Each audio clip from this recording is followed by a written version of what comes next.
Welcome back to Thrive. Today we're talking about unique and alternative partnership models, and my guest and creative agency owner is Patrick Smith, founder and creative director of C2 Creative Studio in Chicago. Patrick, it's really great for you to be here, and I'm excited to dive into this conversation today. Yeah, thanks for having me, Kelly. It's great to be here. So you actually wrote into me a little while ago, probably going back a couple of months, right? hmm And we had a chance to talk a little bit about your creative agency and what I would imagine that most agency owners grapple with on a pretty consistent basis. You know, do I enter into a partnership? Do I acquire another company? What's my growth model? How does that all work? What is the, sort of the impact of joining different cultures if I did partner or merge with another company? So all this stuff kind of comes up, and I think Sure. your story is really, really unique, and I thought it would be kind of a great story to impart on other agency owners who are listening and watching. So do you want to Sure. kind of just give us a little bit of foundation and talk about C2 Creative Consulting and just a little bit of backstory on that? Sure. Yeah. The background for me professionally is I started probably the first 15, 13 years or so of my career on the traditional marketing agency side. So, bigger agencies in Chicago or in the Midwest. And, if you think of a classic, brand marketing team where there'd be copywriters and designers and developers and account people and strategists, planners, and on and on and on, that was kind of the environment. And it was great. At one point, I just said, I wanted to do my own thing. And so in 2000, without knowing really what I was getting into, You're just like all the rest of us. Exactly. I thought this would be really fun to do for myself. But in reality, I think, at some agencies or just a place in life, you get to a point where you want to do it on your own. And so I was kind of hitting that spot.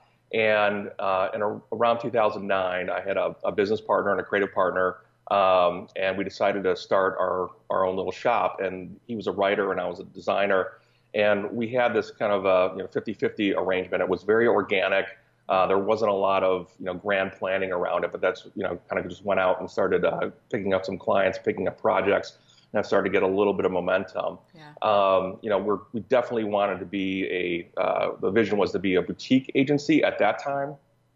Because it was just the two of us and we didn't know what we were doing necessarily. And, we leveraged this idea of small teams, big ideas. And the thought there was, we were senior level talent without all the, so the big ideas kind of coming from that. And the small teams it was really just the two of us. And we'd pull in freelancers when we needed them or other kind of development partners or things along those lines.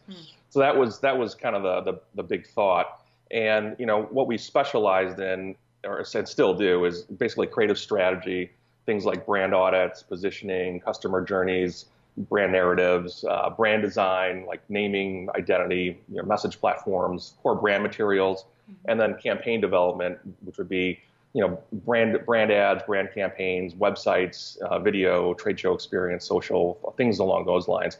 So that's in a nutshell what we do and then how we started.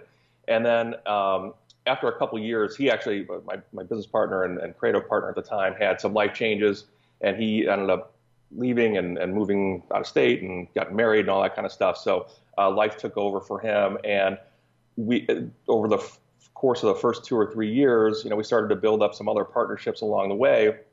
And I didn't want to work by myself, and I still had this dream of growing this into a 15 or so person shop. The idea there was to have a couple of different groups that could service clients, so we didn't have just like one team working on the same thing all the time. We had some different perspectives. So my goal has always been to get to somewhere between this, 13 to 19, 20, person group, just so we have different perspectives and are able to service clients with different, groups and whatnot. And so along the way, somewhere probably 3 or 4 years in, I started to partner, and I'm using that term very loosely. We started to work with some other groups. So we were the creative side of things, and there was a development team that we started to work with, and we still work with today. And in the beginning of that, we started to just really kind of strategically align. And what I mean by that is we would start to pitch together. We would start to kind of integrate some of our systems and our operations a little bit, meaning things like Dropbox and Slack and things like that. And then move forward another year or two, and there was a third a group that we started to integrate, and we were starting to lay the foundation to have kind of a merger, if you will, at some point. We had 3 different organizations. We each had, I don't know, 4 or 5 employees each. And I was getting really close to this, this kind of vision that I had when I originally set this out, or set out for this. And we had the MSAs signed. We were about to do business evaluations and things along those lines. Brought in the consultants, brought in the accountants, brought in the lawyers, brought in all that kind of stuff. And we did do it for about 2.5 years or so. Ultimately, it didn't play out, but that was a really good learning of some of the things that I didn't want to continue doing. But I still continue to work with that development group, and we're about as fully integrated as you can get, but remaining 2 separate companies. But we're truly partners in that sense. Right. So that's kind of the cliff notes, if you will, of the last 9 years. Right. So just to go back to a couple things that you said there. So the merger actually did take place, and you basically went through with that and worked in that capacity for 2.5 years. And then did that disband? Did you break that off and then continue working together? We didn't go to the full merger. We all moved, if you think of it like any kind of relationship, we moved in together. So we got the same office. We just didn't get married. So we had an umbrella company basically that served as kind of our marketing face or customer side face. But at the time we were still 3 independent groups, which was interesting and created some interesting dynamics along the way. Yeah.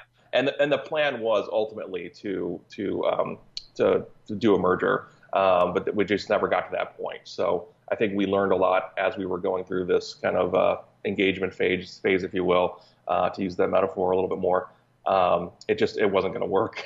So you guys all kind of gave each other rings and then just kept pushing the marriage date off more and more, realizing we could still live together, but it's not going to actually happen. Yeah, I like your version of it, so we'll stick with that. And just for again some of the agency owners who are listening or watching and maybe thinking about that because maybe they have a strategic partner similar to the one that you're describing, or multiple ones like the ones you're describing, and they have that idea in their head that maybe down the road, maybe a merger or an acquisition or something might occur. What are some of the things that you would say you learned? Like, what are some of the takeaways or some of the things that you would say, if I was giving advice to someone else who had this path in mind, like, what are the things to look out for? Yeah, that's a great question. So I've got a couple of different visions in my head of the different types of partnerships that I've encountered. This might just be kind of a broad stroke, but there's kind of that 50-50 setup that happens organically that you might have in the beginning when you have an idea with somebody, just like I had with my first partner. And the takeaway from that was we were friends, we were former coworkers and continued to work together. And so we never did anything formal or in a deep way. And I think that the lesson that I got out of that was we never really, we tried to expand on or build off of our previous working relationship where we were within a larger organization that had rules and management, and suddenly we didn't have that. And so I think having some kind of framework for how you're going to work together when you're on your own would be tremendously helpful. We just didn't. We were very naive when we were doing this. Right. So that's one. Then there's this next kind of group of partnerships that usually don't happen, but they can happen. And it's I don't have a great title for it, but it's the person who comes along, sees that you've got your own business and says, hey, why don't you give me 20% of your business or 30% of your business, and I'll come work for you. I'll be your salesperson. And that kind of person usually likes what you have going on. They might be miserable in their job, and they're just looking for a way out. And they want you to give up something that you've been working very hard on and putting a lot of equity into, sweat equity and otherwise. And they just want you to sign over a big piece of of the business to them, right. Without anything being proven yet in terms of what they can bring. Right. And I've seen a couple people go through that, and it usually doesn't end well. It starts really well for about a month, and then it kind of falls apart. just because everybody's got a very different set of expectations around what this person's going to bring to the company. Even if they spell it out, it's very rarely works. So that's kind of a landmine that I think most people should, avoid, and most do. Right. Just to add to that for 1 second. Yeah. There, for all of the agencies that I've worked with and spoken with, over the years, I haven't seen a lot of external salespeople, hired either part-time or full-time, really work out.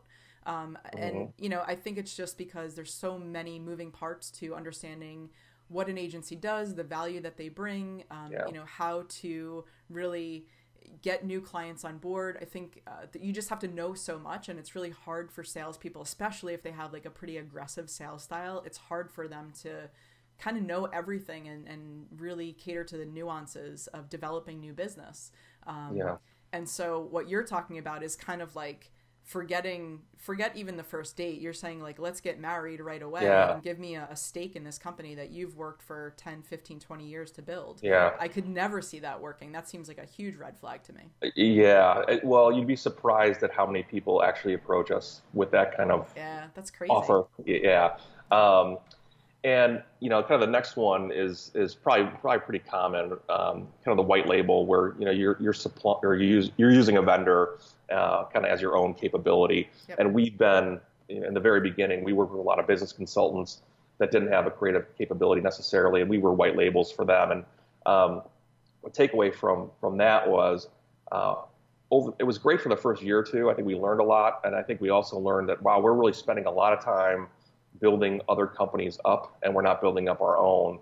And it also, the other piece to this is we weren't doing best work for our clients or for their clients, because there was always this in between, this go between that just didn't seem to click.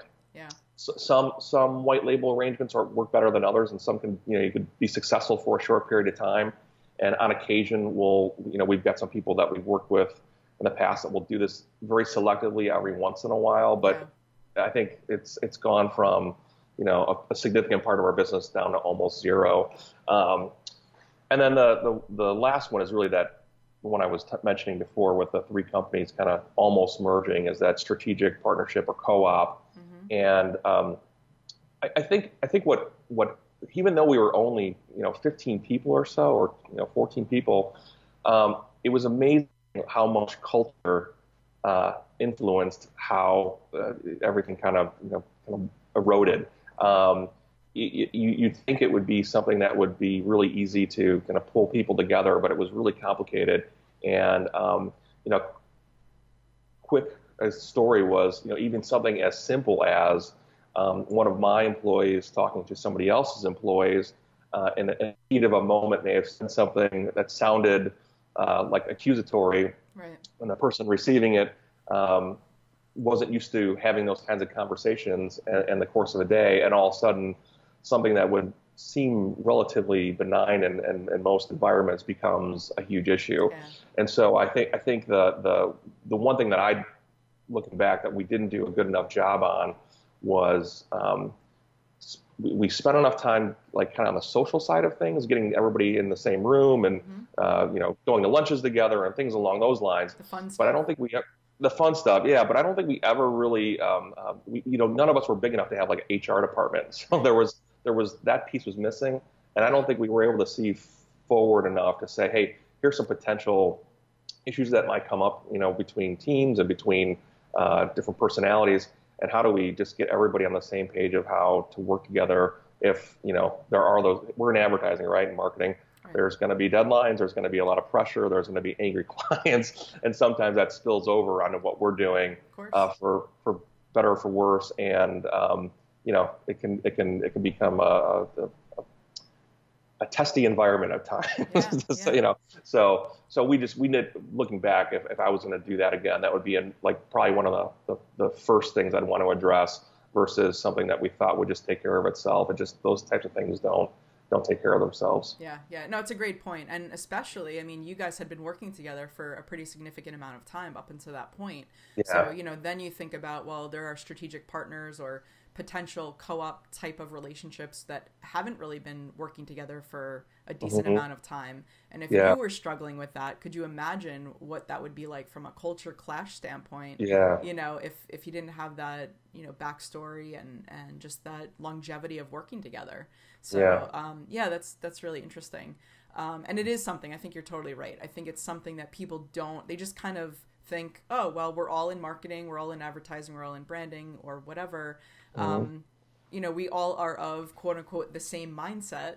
Right. And it'll just work out where people will just, you know, get on the same page. But I think if more agencies that were moving into a partnership arrangement of any kind spent more time on the people aspect, I'm a big fan of saying, you know, your people are your product. Clients come to you for your basically your team's ability to solve their problems. So why not invest more in the people and make sure that, you know, the vernacular is the same, that your goals and values and all of those core things are really, you know, aligned across the board, because otherwise it can fall apart. So I think that's probably one of the most important takeaways from this conversation for me. Yeah, it really is. It's not the what so much, not what are you making. It's really the who are you working with and how do you work with them. It truly is. You hear that in a meeting or on, you know, in a movie or whatever, reading a book, and you kind of think you understand it, but until you really live it and go through it the way you know, companies do, it just takes on a different meaning. So that was a big one for me. Yeah, for sure. And I also just wanted to touch back on something that you mentioned about white labeling. I'm also seeing that as a trend in terms of some type of strategic partnership. I'm seeing that as a trend in terms of the commoditized services, maybe just like a straight up website build, something that can more feasibly be in the background. Those are the types of white label relationships that I see working pretty well, especially if it's a web development team, I'm just using that as an example. Sure. If they don't really, they're just looking to produce the work and get it out the door. They're not really looking to build up their brand. That works really well. But almost anything outside of that, it really is a little detrimental, you know, to the growth of the agency. So I am definitely seeing that more and more. You know, the agencies themselves who are a little bit more strategic thinking or are bringing in those creative services, you have to have access to the client. You have to be sort of who you are and not, I think the clients also realize that, you know, there is no such thing as a full service agency. So you're going to bring in partners. And I think if you're more transparent with those relationships, the client appreciates that as well. How you bill or how you invoice, I mean, I think that's an easy part, but it's, again, going back to the people. Who am I going to be working with and where are they from? And just to touch on the way that you had the arrangement, some people might be wondering if you were sort of this umbrella company, but you had 3 separate entities, how did you work things like invoicing? Did the client get 3 different invoices or 1, or how did that work? Yeah, we had a great finance person and a bookkeeper, and basically the way it would work, they got an invoice from the master in the umbrella company. Okay. And if I have to do the financial gymnastics on my head, and I went to school for art, not finance. So, yeah, I hear you. But basically what would happen is we would send an invoice, we would get paid, and that would go into the umbrella company's account. Okay. And then we would all individually invoice the umbrella company, and the umbrella company would pay us. Oh. So that's how it worked. It was a 2-step process, a little bit more paperwork on our end, but at the time we were like, this is just what we need to get through to get to the next point. So that's how it worked. That seems like a really great solution, though. One that most people might not have thought of, because it keeps it clean and it also keeps it really convenient for the end client. So yeah, I like that. Yeah. The going back to your point about the white label and even this arrangement, you know, some clients don't want to. I've seen it both ways. To your point, I think a lot of agencies are moving towards this, and some clients really want to have this a level of accountability that they're just dealing with one group and they're not dealing with multiple moving parts. And then there's other groups that I think it just depends on the client that really don't have as much, they don't put that as much stock into that. So it can go both ways, but I think the accountability part for some clients is a big deal. And it helped us with that umbrella company only having one name, if you will, because what was happening, the reason we actually did this, it's for a little bit more backstory, is we were pitching together, and what was happening is we would do really well in the pitch, and then they'd ask us for our business cards, and then get give them 3 sets. 3 different, yeah, and Oh, then man. it just created all these questions Yeah. about who's doing what and who do I call, and it just, and we just at that point, I think we realized like we need to elevate this to another point and have this umbrella, and because if we're going to move up the food chain, if you will, in terms of the client opportunities, kind of this co-op, if you will, just wasn't working for in the eyes of our clients. It created a lot of questions for certain groups. Right. Yeah. I mean, but on the flip side of that, just to kind of play devil's advocate for a second, if you had presented it like we are, as C2, we are specialists in this, and this is our partner that we're bringing in specifically to serve this portion of the project or the retainer, and then here's our other partner. If that was sort of part of the conversation at the very beginning, maybe by the time you got to handing out business cards, there would have been an expectation set. I just want to play both sides of that because I think it could work either way. You know, you're definitely right, and we would do that. We'd have those initial conversations, but in the actual meeting, once it got beyond maybe our initial point of contact, and 2 or 3 more people were involved, or 4 or 5 more people were involved, it started to unwind a little bit. So for some clients, it wasn't a problem, but I think for other clients that are usually a little bit larger, if you're working with a healthcare company or something along those lines, where their process is everything, and if they think that somebody's going to disappear, because they've been burned before in the past by some of those arrangements. So they're trying to avoid those kinds of, I don't want to call them mistakes, but those kind of scenarios again. So right. Well, like I said, I thought that this was going to be a really interesting conversation, and you definitely didn't disappoint.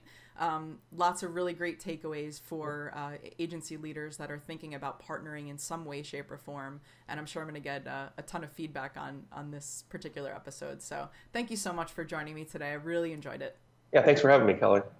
This episode has been brought to you by Workamajig, the #1 creative agency management software. Show notes at thrive.workamajig.com. Find out how your creative agency can become more productive and more profitable. Schedule your demo at thrive.workamajig.com.